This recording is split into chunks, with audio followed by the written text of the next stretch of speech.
Hi, this is part of the films that I'm doing about assumptions that we made at the beginning of wellbeing teams that were wrong. And this one is an assumption that we made about how we could support team members to keep growing and developing their skills and knowledge around the best ways to support people and also around self-management. And at the beginning, we thought we'd do this around scenario sessions on Zoom. And the reason that we made the assumption around Zoom is we thought that it would be easy for people to all Zoom in. So Zoom is an online platform where you get a link, click on it, and you can see each other like this, and it can work for up to 100 people, and people use Skype in a similar way.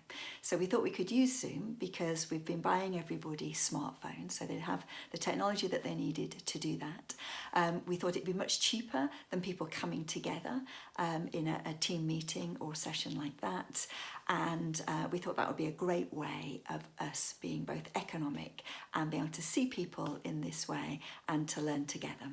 And we thought we would do this via scenarios because we want to keep our learning as close to real life as possible. So what happened? Why was that a wrong assumption? Well, we started and we tried it 2 or 3 times or even 4 or 5 times, but the first challenge was finding a time that worked for everybody. So if you're doing the early shift, you'd be supporting people from say 6:30 in the morning till 2 o'clock in the afternoon.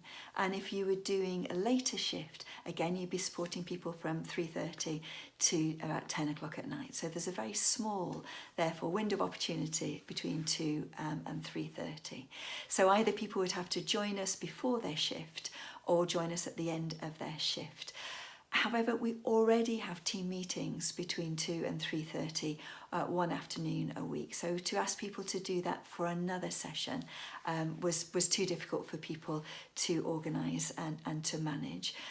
But also people found it much harder than we'd anticipated to actually manage to log on and to do that. And often people were sort of walking between visits or sat in their car to log on for the 20 minutes that we wanted to do a scenario session.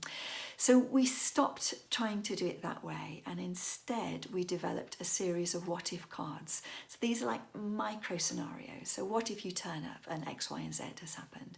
Or what if you're on a visit and this happens? So we've taken these from real scenarios that we've experienced ourselves, and also from our fears, really. Well, what if this thing happened that we're worried about?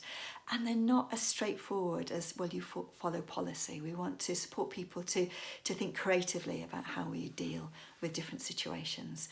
So we have mini what-if cards that we use now right from the beginning of recruitment, and we're starting to introduce them in buddy sessions, and we're doing them in team meetings too. So no scenario sessions over Zoom, but instead looking at scenarios in lots of different ways, including team meetings.